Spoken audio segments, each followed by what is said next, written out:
Does your website need more traffic? Well, visit overflowcafe.com today. They make websites popular, and over 41,000 people use their service to gain more customers. They are winning our business. What about you? Visit overflowcafe.com today. Hi, this is your girl T with Rockefeller's Barbershop, located at 1733 Babcock in San Antonio, Texas. Whether you're looking for a haircut, a shave, braids, dreads, weaves, color, we do it all here at Rockefeller's. You can hit me up at 210-884-9046. That's for call or text.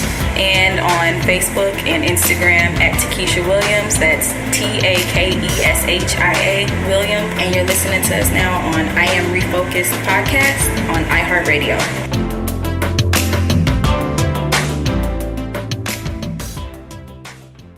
You are listening to I Am Refocused podcast with your host, Shemaya Reed.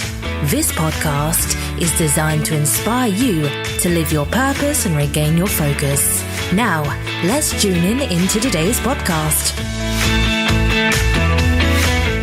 This is I Am Refocused podcast, and today we have an awesome show. You know what time it is. It is Thursday, and we at Rockefeller's Barbershop. Rico Rodriguez, he is our main partner since September. If you're here in San Antonio or you're going to make your way here in San Antonio, make sure you stop by here at Rockefeller's Barbershop and get your hair cut. Before we get started, I want to thank our sponsors, Miss Kim, River City Donuts, Baby McClinton, All Sports Speed and Conditioning. Make sure you go visit his website at allsportsfitness.net, and also overflowcafe.com. If you're looking for more traffic for your business website, that is the place to go. And last but not least, beyondbeanie.com. If you want to help kids in need, every purchase, 10% of that goes to those kids in need. If you want to use my code, you can use REED25 to get 25% off. That's REED 25, and you get 25% off on all purchases. Before we even get started, man, this is awesome. We had a fun time at South by Southwest. If you want to check out the awesome interviews at the Kingdom Experience that we did, the Christian rappers, make sure you go check out all those 50 interviews on iHeartRadio. Today, we have Judge Joey Contreras. And, sir, how are you doing today? I'm good. Thank you for having me. You are doing great things in San Antonio, Bexar County. Can you tell us a little bit about your background, your life growing up? Well, I grew up in Houston, Texas. I'm originally from Houston, but I've been in San Antonio since '93. My background is I'm one of 9 children. Mm-hmm. I had a twin brother, and it's kind of an unusual story. My mom had 9 children, all back to back. So, and the last 4 were 2 sets of twins, a year apart. So my poor mom had, at one time, was raising newborns, 2 1-year-olds, 3-year-old, 4-year-old, 5-year-old, and so forth, all by herself. And my father drove a truck, and we grew up pretty poor. We lived in a real small little 2-bedroom house we're from the part of Houston called the north side of Houston. Mm-hmm. People listening to Houston know where I'm talking about. Little York Airline area, they know the area. Anyway, we grew up there, and it was rough, small neighborhood, rough neighborhood, and we were expected to work. The boys were expected to start working when they were probably around the 3rd grade. My dad would start taking us to work with him. He would drive a truck. He would sell fruits and vegetables and things like that to get food on the table. So we grew up working, and it was a kind of rough neighborhood. I'm sure you've heard that story before, but we managed to survive more or less. Mm-hmm. But that was how we grew up. It was a blue working class neighborhood. My dad, all he did was work, and there was a neighborhood with a lot of temptations, I guess you'd say. Mm-hmm. I had a brother who ended up developing a heroin habit at a very young age, and there were a lot of kids in the neighborhood who did end up getting hooked on heroin or methamphetamine. And more than that was the alcohol. There was a whole lot of alcohol abuse. And there's a lot of tragic stories there. A lot of the kids we grew up with, didn't survive through middle age. They ended up either dead or in prison or just fell on hard times, So I was very lucky. I'll say that. Me and most of my brothers and sisters were very lucky to get out, and we were very fortunate that my dad was a very intelligent man. He was an uneducated man, but he was very intelligent. He would tell us every day, without fail, education is the key. He would say, you have got to get your education, or else you're going to be like me, just working. And most of us listened. I did. And that's why I am where I am. And how was high school? What were some of the things that you were focused on in high school? Well, in high school, I was selected for a program for gifted children, as were a couple of my brother and sister were also. And in high school, I had the benefit of being the baby of the family. So I was able to learn from the experience of those older and than me. And so I had a brother who was a year older who was very, very intelligent, and he encouraged me on what I needed to do to go. There was no question I was going to go to college. That was just a given, right? Mm-hmm. So I focused on, getting good grades and taking courses that would prepare me for college. And that was my main focus, and I had that discipline. I worked all the way through it. We all were expected to work. We always worked hard.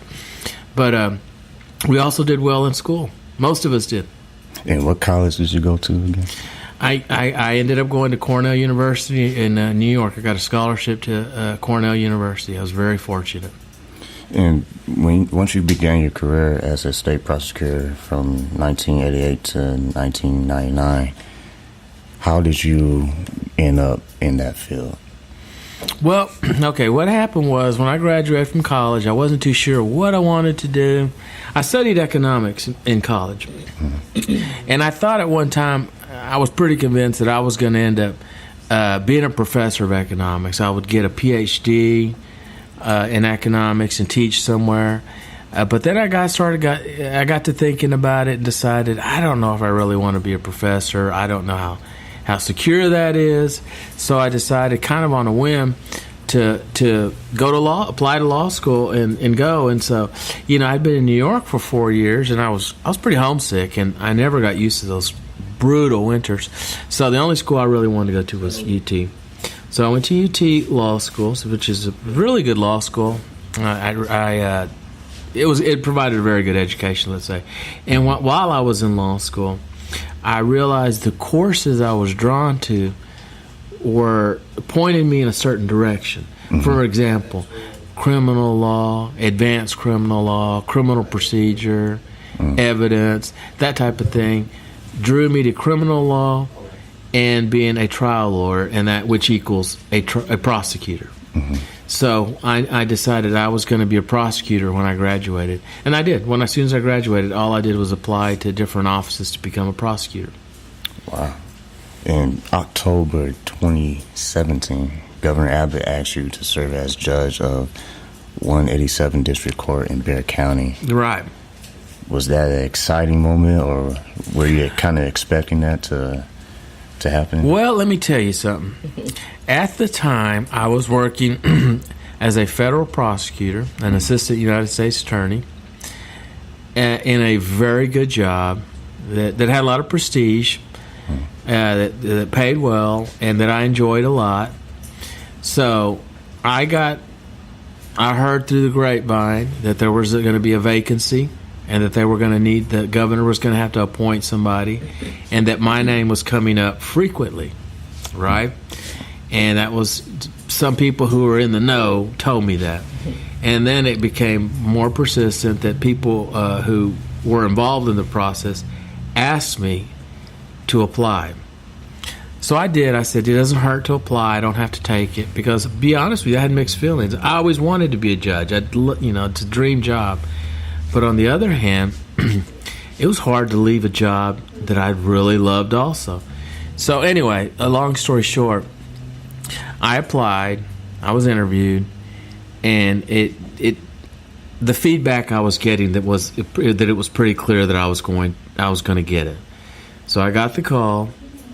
It wasn't a complete shock, but it you know what it is? It's that moment of truth. It's now or never.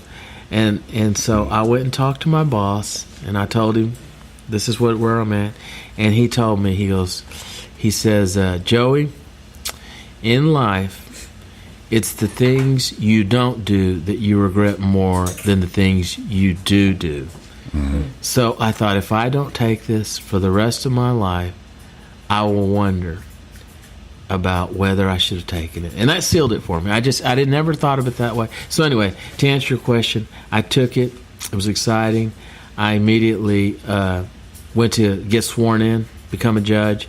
And that very Monday, I got on the bench and heard my very first jury trial the first day I took the bench. I was that excited to do it and ready to do it. Do you have a story with all those experiences that kind of sticks out the most, because you meet a lot of people in the community? Yes. Is there a story that kind of sticks out right now that you can share with the audience? A story about while I'm on the bench, or yes, my sir. background? Yes, while you're on the bench. Well, let me tell you something. Being a judge I've come to I really enjoyed it. I've come to realize that I was probably better suited. I was a very good prosecutor, I'll tell you that. Mm-hmm. But I was probably even better suited to be a judge. And let me tell you why. Because of my background. Yeah. I grew up poor. Mm-hmm. I grew up with a lot of people who went to the penitentiary. I have 2 brothers who went to the penitentiary. I grew up around that. I grew up around a lot of drug addiction, a lot of alcohol abuse, and a lot of poverty. I understand that world. On the other hand, I have a world-class education. I went to an Ivy League school. Mm-hmm. I understand that world too. So now I'm a judge, and it's my job to judge people, mm-hmm. to make an assessment about their character and their potential for the future. And I think it's priceless to be able to come into that job with my experience. I know people. I know all kinds of people. I know about addiction. I know about what leads a man to commit a crime, what causes a man to relapse and to commit another crime. So, to answer your question, obviously you probably have talked to enough people in this field to realize that so much of crime is drug related. Yeah. Okay. So my philosophy and what I've seen is, when you have someone who is caught with a small amount of drugs, the bigger victim in that case is him. He's hurting himself. Mm-hmm. Okay? Now, he's breaking the law, so don't get me wrong. I'm not a bleeding heart. He's breaking the law, and he has to answer for that. But on the other hand, if we could somehow reach him and get him to break that cycle and get out of that cycle, there's hope, right? Yeah. So I see these cases, especially with the younger defendants, and I want to help them. I want to reach them. But I'm not so naive to think that all they need is a good talking to, and they're all going to walk out clean and sober and not use again. Mm-hmm. Okay, that's one class of people. There's another class of people that I've dealt with and that I grew up with also who are not reachable, who have a cold heart, a black heart, who will cut your throat, who will break into your grandmother's house and do terrible things to her, and who commit felonies on a daily basis. They have to be dealt with. The lambs have to be protected from the wolves, and it's the judge who does it, and I'm more than willing to do it. But on the other hand, not every defendant is a wolf. Mm-hmm. So to answer your question, I sentenced somebody yesterday to 40 years. And it wasn't easy to do because the guy wasn't even 30 years old. But he had demonstrated a violent criminal history, a willingness to use violence against the most vulnerable people. He had a long criminal history. And I knew that for every day he was free, it was a potential that he was going to hurt somebody, if not kill them. So I had to deal with him, and it, believe me, I didn't go home and lose sleep over it. But also, it wasn't easy to send someone that young to prison for that long. But judges are paid to make tough decisions, and if you can't do it, you have no business being a judge. So I can do it. Wow. With you talking about growing up with family, knowing people who had trouble past. What's some of the things that you see with young people today that come in your courtroom? What's some of the trends, not trends, but what's some of the patterns that you notice with younger generation coming through your court? You know what I see, and I hope I'm not and I don't want to overgeneralize. It is a generalization. Is I think the difference between my generation and this younger generation is the younger generation today seems to focus a lot more on themselves. It's me. I see it in small things, and them this is felony court, and they walk in 30 minutes late and don't understand why that annoys me. I see it in a lot of times, and again, not every. I'm not talking about every defendant, but I see it in not accepting responsibility, but expecting just help. Well, I'm a victim here. Yes, I'm a defendant, but I also am a victim, and you need to help me. Well, you broke the law. Number one, you need to admit that, and if you are given help, you should be very thankful that it's offered. So I guess the bottom line is what I'm saying is, a couple of generations ago, when I was growing up, I think we were taught to think less about ourselves and about our family, our neighborhood, our relatives, that focus. And I see less of that nowadays, I think. And I don't know why that is, but I do see that, if that makes sense. Yes. While you was growing up, too, who inspired you? Who did you look up to most of the time? You know what? I would have to say my father inspired me. My father was a very interesting person. My father, first of all, drank. He was a drinker.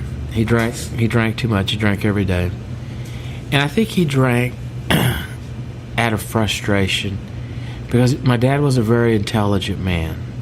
And I think all of us inherited his intelligence, I think.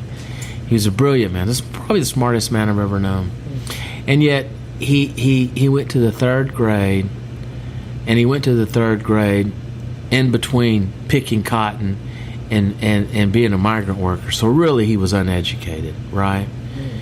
But he always, I think, there was a part of him that was bitter, that he knew that if he'd had the opportunity, he could have made something of himself. So he tried to live through his children.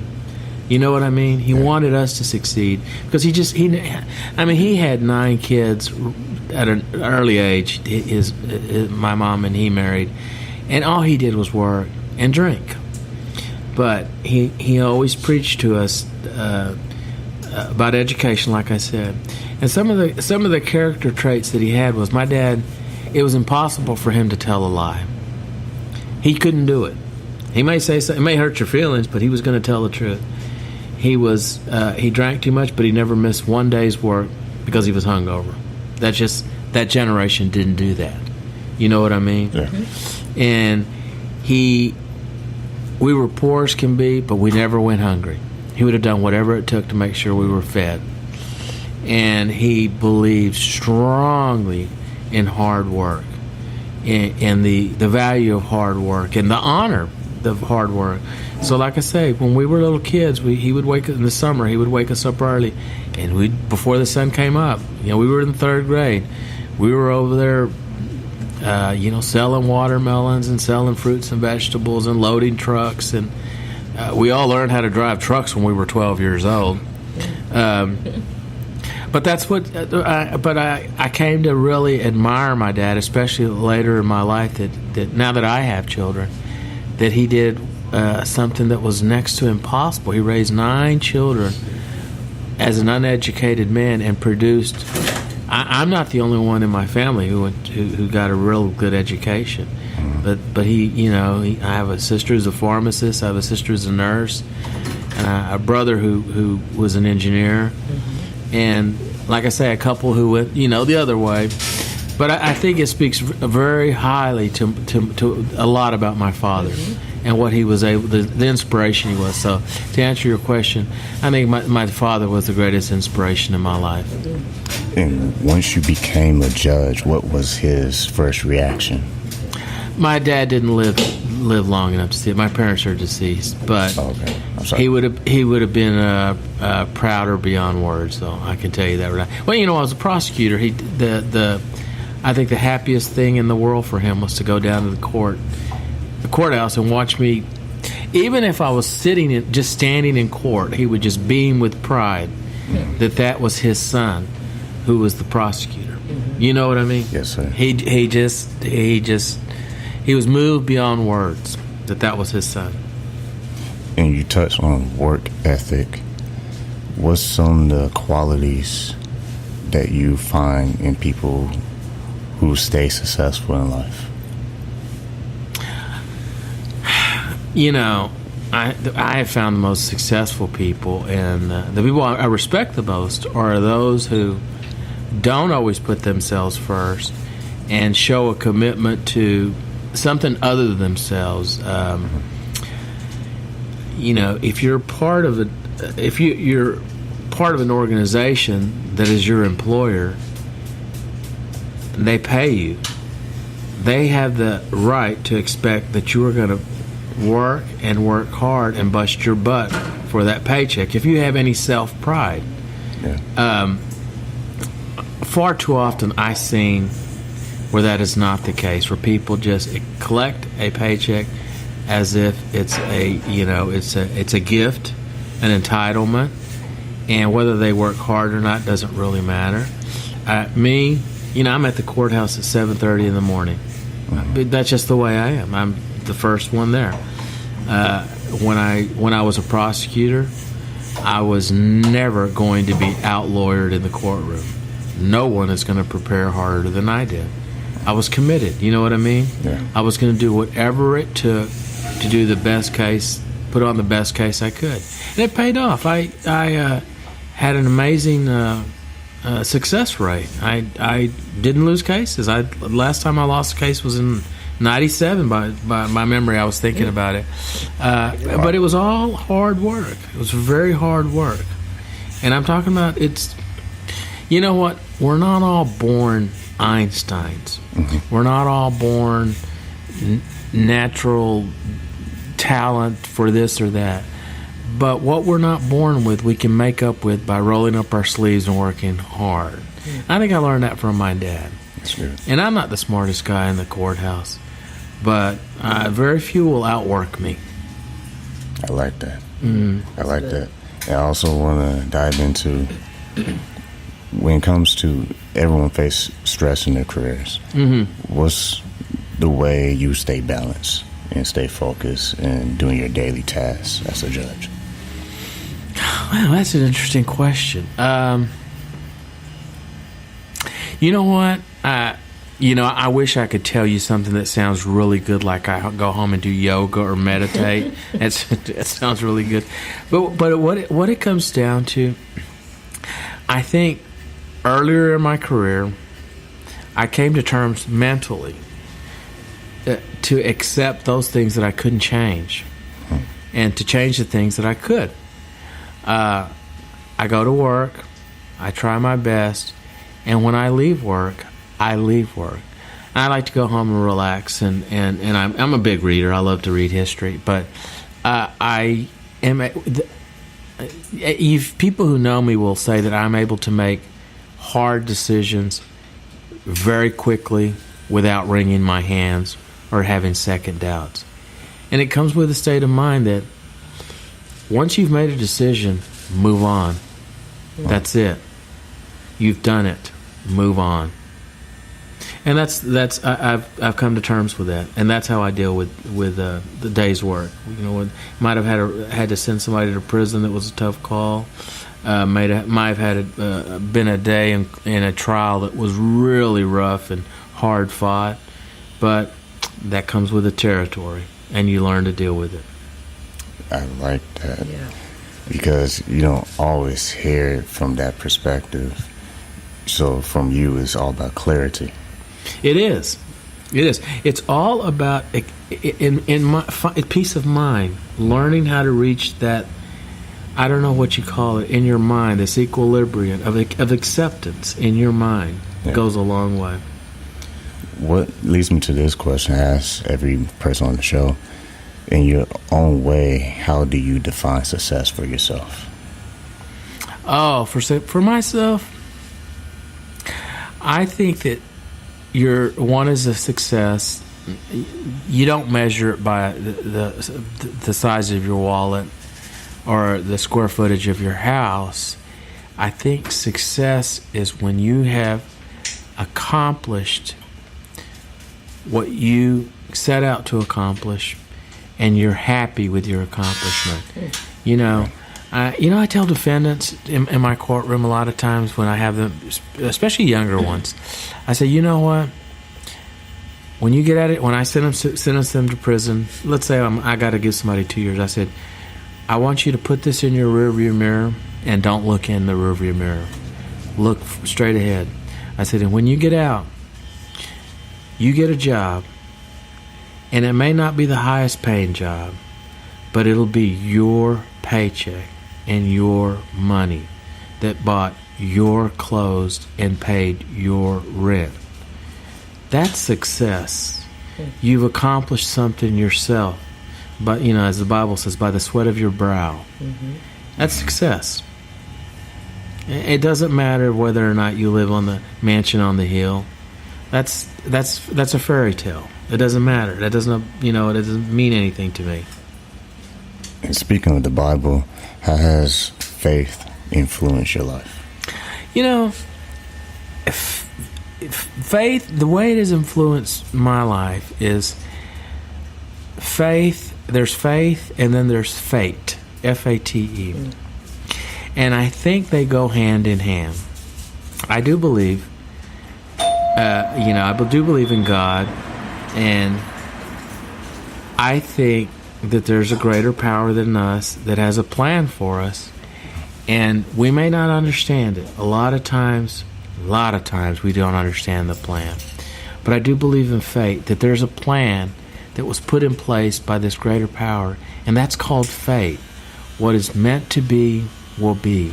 Now, you may suffer a huge disappointment. You may suffer a horrible loss in your life. But that's part of a plan that's bigger than you that maybe we're not able to understand. And the sooner you realize that not everything is controlled by you, the sooner that you come to terms with difficulties in life. So I think my faith, and this is kind of something that I've arrived at more or less in the last few years, that fate and faith, they go hand in hand. And you have to be accepting of what cards you're dealt, because you can't control everything. Wow.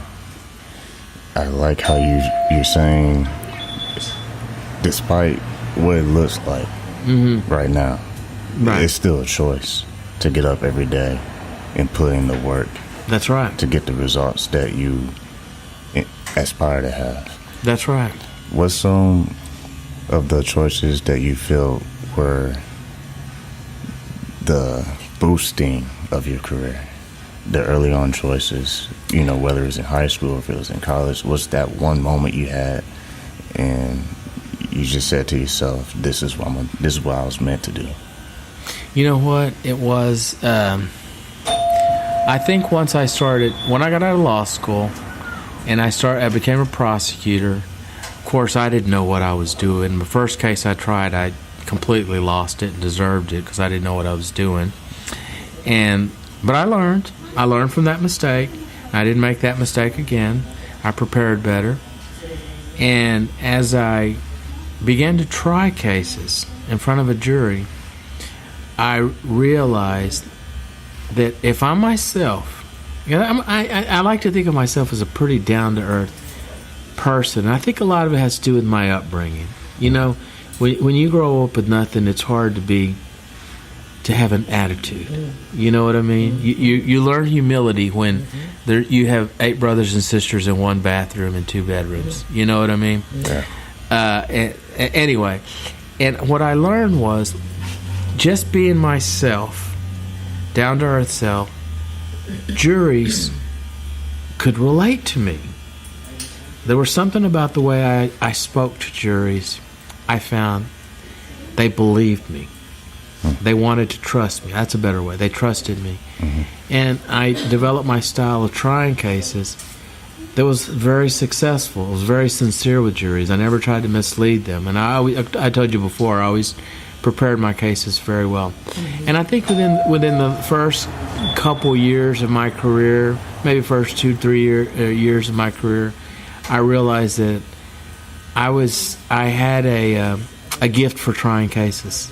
I had a talent for trying cases, let's say, and it involved being myself and not trying to impersonate Perry Mason or anything like that. Just being regular old Joey, the prosecutor, and it was very successful. So I think early in my career, what I learned was I had a knack for trying cases. And you know, later as I in my career, the stakes were much higher. I was trying cases where people were murdered and raped and robbed and hurt in horrible ways. And that's when, this is the time when the citizens and the community deserve to have someone who's going to seek justice for all of the community, especially that victim, who is good, who you have no doubts about. The justice is in very good hands. And I took that very seriously. That was entrusted to me, and I appreciated it, and I did it. I did the work. As a father of 5 children, what's some of the values that you try to instill in them? Oh, I think that I tried it. I tried. Yeah, you know, you probably might imagine that I'm a real strict dad, being a former prosecutor, and you know, I've sent people to death row and all that. But God, I'm a softie with my children. The mothers of my children, I've been married twice, but are the ones that have always been the disciplinarian. But the values I tried to teach my children, I think number 1 is honesty. I'm just a firm believer in honesty. I just will not tolerate dishonesty from anybody. It just rubs me the wrong way. Yeah. And second is work, hard work, the honor and working hard and doing what's expected of you, and that there's honor in that. There's no shame in that. That's what I've tried to teach them, and I hope I'm successful in that. You know what? I'm 55 years old, but I'm crazy because I have a 5-year-old daughter, which means I will never retire. So I'm still raising babies. 5 years old. 5 years old, yeah. What's the favorite thing you like doing with your children when you're away from work? Oh, you know what? I think the funnest thing that we like to do is just laugh together. They all have. I tend to, away from work, I'm not real serious. I'm very down to earth, and I like to laugh a lot. And I think we all love to just cut up together and laugh together. And that's the funnest thing for us. You know, we do a lot of things together, but laughing and not being serious about things is what I treasure with my children. What are some of the things you believe brings communities together? Brings communities together?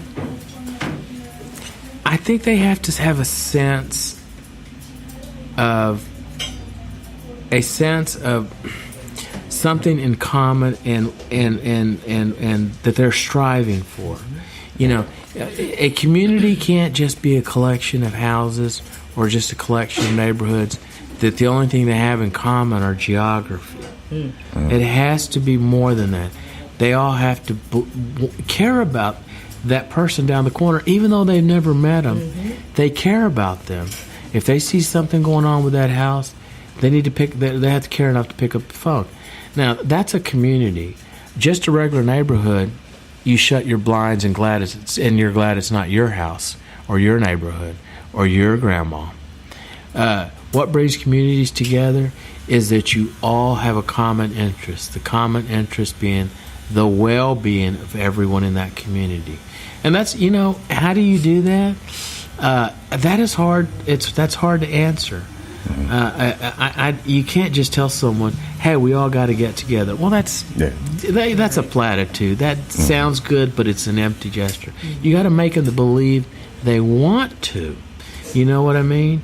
And I think the most important part of that is there has to be a sense of hope that if they do come together, the community, that it will accomplish things and benefit everybody. There has to be progress seen, results seen, and then the belief will follow, and then the action will follow.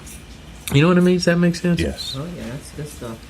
Speaking to an individual who may not have as much success as you, who listen to this podcast, maybe they feel like they're stuck. Maybe they are successful, but they're blinded by maybe troubles in life. What words of wisdom will you tell a person who feels like they're not making progress in life? Maybe they feel stuck. Oh, I would know what I would tell them. I would say, "This too shall pass." That's good.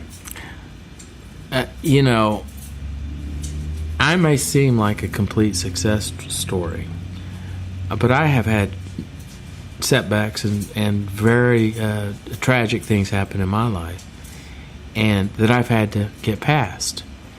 And we have all, in our careers, you, I'm sure, have had days where it just didn't work out.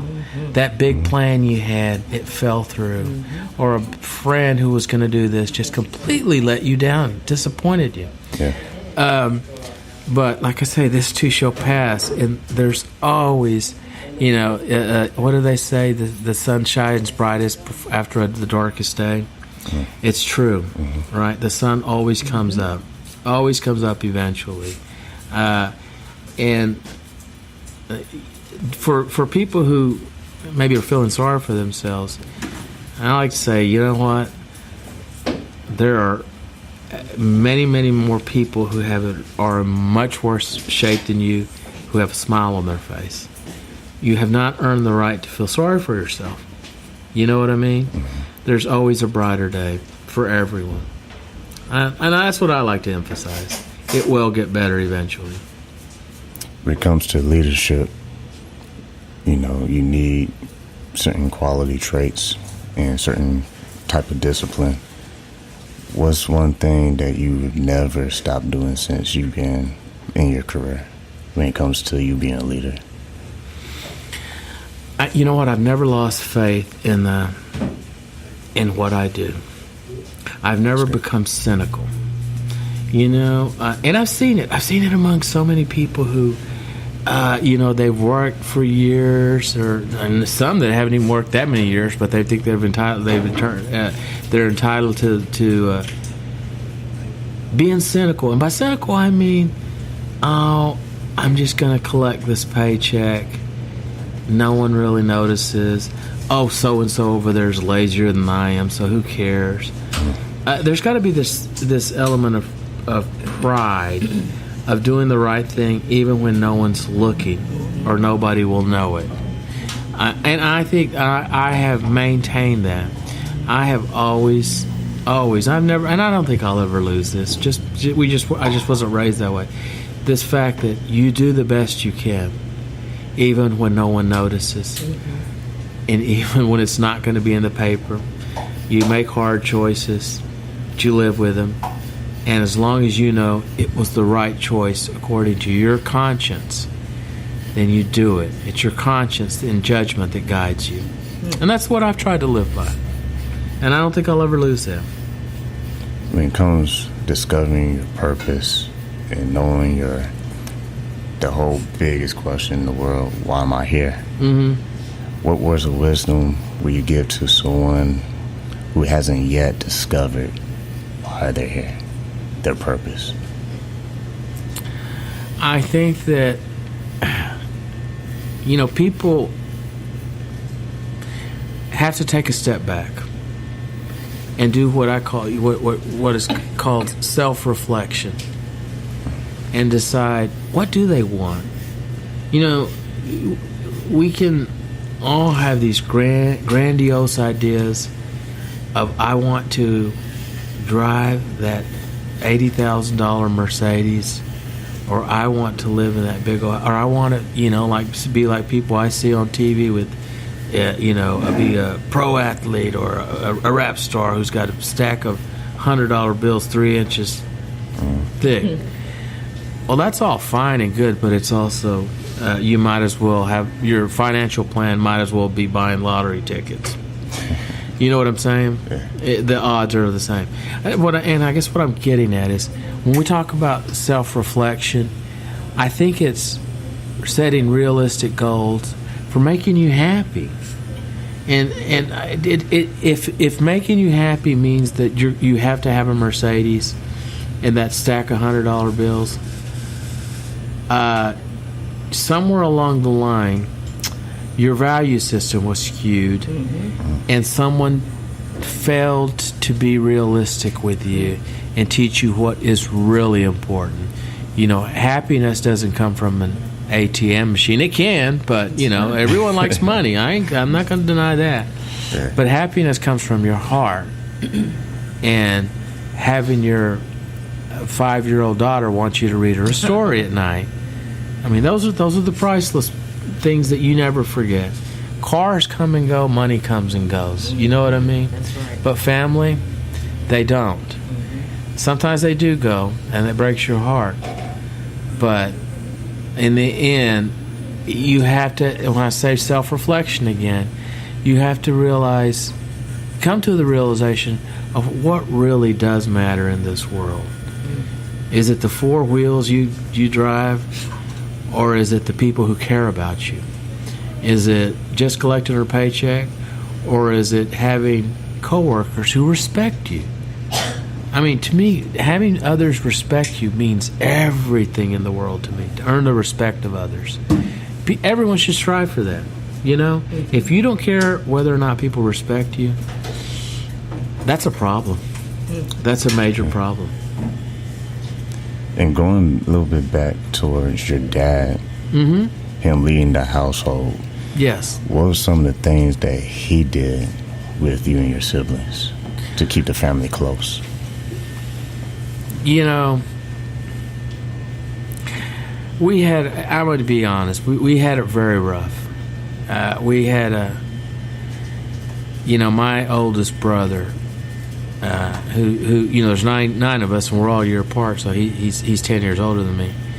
He developed schizophrenia at a very young age, and my dad, in those days, mental health treatment was almost primitive compared to today, and I can remember visiting my brother in the mental hospital, Austin State Hospital, and then my other older brother started getting in trouble.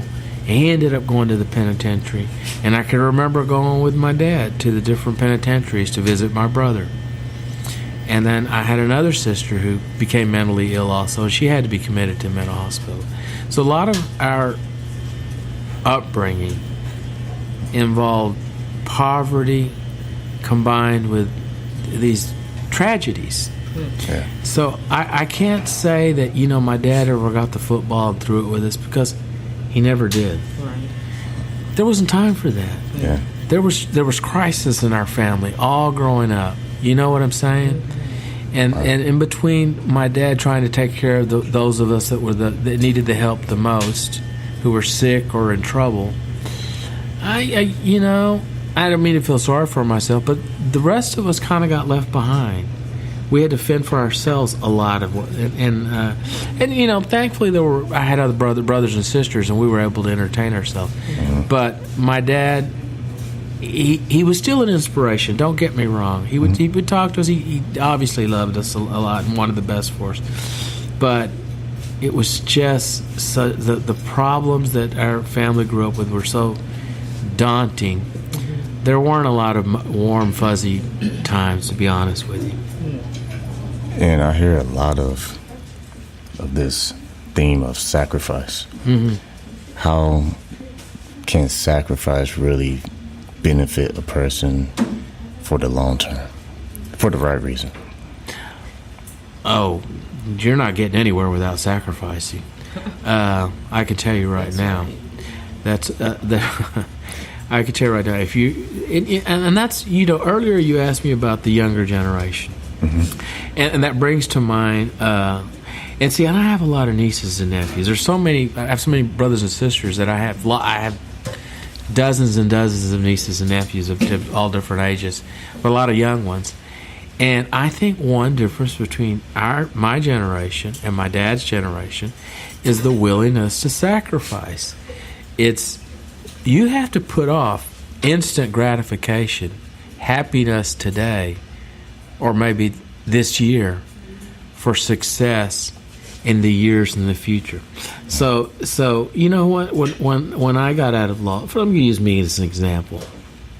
When I got out of law school, I want to say, then this was in '88, and I took my first job. I think I was making $32,000 a year, which I thought was the most money I could ever imagine. Well, you know, I could barely afford an apartment and to support my kid and stuff. It wasn't much money, but it was sacrifice. It was a genuine sacrifice, but I grew up sacrificing. I grew up with hardship, so it was easier for me to sacrifice. But to as a lesson to other people, I would say, if you cannot learn to put off gratification and instant happiness and for long-term happiness, brother, you got a very bumpy road ahead of you. It sacrifices everything. Sacrifice is an investment. They're interchangeable to me almost. You're not going to be rich if you don't invest anything. How can you? And you're not going to be a success if you're not willing to sacrifice. They're the same thing. And also discussing sacrificing, what are some of the priorities successful people and good leaders should have set in front of them? Well, I think that I'd have to go back to sacrifice again. It's willing to. It is willing. Sometimes it put work before a family temporarily. It's willing to put in long hours when you'd rather be at home. It's willing to work real hard on something that's not pleasant. These are traits that all successful people have. You know, there's a small group of people who inherit all their money, but by and large, that's a small group of people. The successful people are the people who have sacrificed and who are willing to work so hard towards a goal and never take their eyes off the prize. You know what I mean? Mm-hmm. That's what marks a successful person. This drive, this determination that includes a lot of unpleasantness, you know, and hard, tiring work. It may not be a lot of fun, but it's got to be done if you want to succeed. Again, it's long-term sacrifice. And maybe there's an individual listening, and maybe they're in the middle of all this sacrificing, and maybe they're still going through trying to keep the balance so they don't lose their head. Mm-hmm. What words of wisdom will you give to that person who seem like they're on the edge? They want to do the right thing. They want to continue to make progress, but they're still feeling overwhelmed. I think, you know what? I'm a firm believer in being honest with people. I would tell, first of all, I would recognize that you're in a tough situation, and you have there's a reason why you're feeling down and feeling a little helpless, hopeless right now, for good reason, because things aren't going well for you right now, or you're not at where you expected to be at this stage. But you have two options here. You can give up, and that's guaranteed failure, or you cannot give up, and there's a possibility of success. You know, nobody is guaranteed success, but in this country, by and large, people are guaranteed the opportunity for success. And what you do with that opportunity is up to you. You know what I mean? If you're willing to roll up your sleeves and work 12 hours, like this man cutting hair here, who's on his feet for 12 hours a day, if you're willing to do that, you're gonna have some degree of success. Now, he may not be Trump's next door neighbor ever, but what difference does that make? Like I say, the mansion on the hill is not the same thing as happiness. That's right. But I bet you when he goes home, in his home that he paid for, and he drives home in a car that he bought, and opens his fridge to get something to eat that he paid for, I bet he's happy. You know what I mean? So I guess what I would say to that person is, you can give up, and I can guarantee you what the result will be. You will fail. Or you cannot give up, and I can guarantee you have the opportunity and the possibility of succeeding. You know, nothing's guaranteed in life.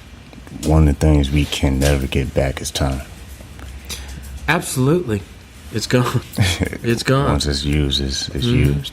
That's right. What is one thing we all should strive to do every single day, you think? What's the one thing that we should strive to do every day? You know what?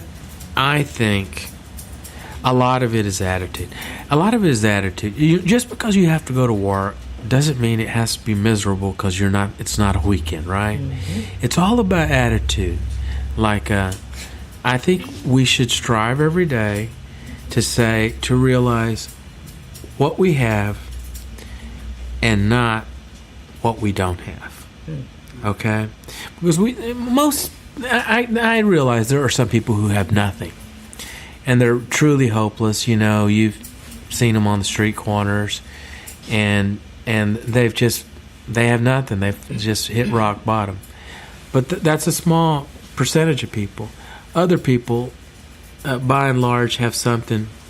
If nothing else, they have hope. So I think one thing that we should all strive for is keeping our perspective on what we have and what we can have if we're willing to do these certain things. If that makes sense. That's awesome. It's just the way it feels like you're driving on a road trip. And this was really, really perfect today. We are talking to Judge Joey Contreras. And sir, what's one more thing? I got so many questions. What's one more thing before we come to a close? What's one thing every individual who wants to do well in life, and I'm talking about money or anything, but just wants to do well in life, have a healthy life, what's one thing that they should just let go? One thing they should let go that might be holding them back is this idea that life has been unfair to them.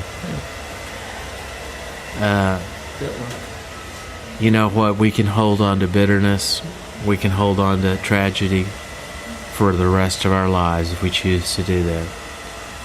And you can't do that. You know, I don't know if you realize that, but in 2015, I had 2 brothers and a nephew who were murdered. And it destroyed me for a while. But I had to get over the person who did it. You don't get over the loss.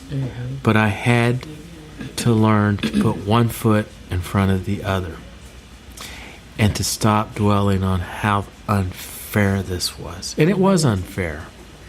It was totally unfair. They were innocent, and what happened was a tragedy. But you have to learn to go on. You have to, especially if you have a family. For the sake of them, you have to learn to go on and not dwell on the unfairness and how the things that you don't have. You dwell on what you do have and the potential for the future. I like that. Well, we are talking to Judge Joey Contreras. How can people stay connected with you on Facebook, or if you have a website? Well, I'm on Facebook. Just go to Joey Contreras for Judge. And I have a webpage, Joey Contreras for Judge also. I'm the 187th District Court Judge, and I do like to post things, so it's interesting to follow, so I encourage people to do that. What do you think about social media? You know what? This has been a sharp learning curve for me until I'm in the middle of a campaign right now for election. I've made me feel real old because I had so little understanding of it. But let me tell you, I have come to realize in the last few months, the power of social media is astronomical. I came to rely on it very heavily, and it is unlike any other form of communication that I've ever seen before. It's instantaneous. It reaches a huge audience instantly. It's an amazing thing, and it's the way we will never turn back from this. This is here to stay. So social media, it's like anything else. It has a downside. We think our kids spend too much time on it. You know what I mean? Instead of being out in the backyard climbing a tree or something. But it's the future. It's now, and it is the future, and it's not going anywhere. It's a powerful thing. And to our listening audience, is there anything you would like to tell them? Anything about being successful, being a leader? Anything you want to say? You know what? I'd like to say I came from a background that many would describe as very disadvantaged. And having come from that, to this day, I'm a happy man who will tell anybody I'm the luckiest man on the planet. You know why? Because I overcame that and left it behind. And I never stopped trying. And I always listened to my parents and their words of wisdom. And I am where I am now because of the hurt, the pain, the setbacks. I am the success that I am now. So when someone's feeling down or something like that, something good could come from it. It did with me. That's awesome. You guys, ladies and gentlemen, make sure you share this podcast with everyone you know, because you never know the person you face, what they might be going through, the battles that they're facing. Don't want to close this show without thanking our sponsors. Big shout out, number one, shout out to Rockefeller's Barbershop, Rico Rodriguez here in San Antonio. If you need a haircut, make sure you come 1733 Babcock Road, San Antonio, Texas. And I also want to give much love to Miss Kim of River City Donuts, Baby McClinton, All Sports Speed and Conditioning, allsportsfitness.net, and also D.W. Brooks Funeral Home. Got to plug them in. And BeyondBeanie.com, OverflowCafe.com for your traffic. I never want to close this broadcast without saying, keep God first, stay focused, and peace.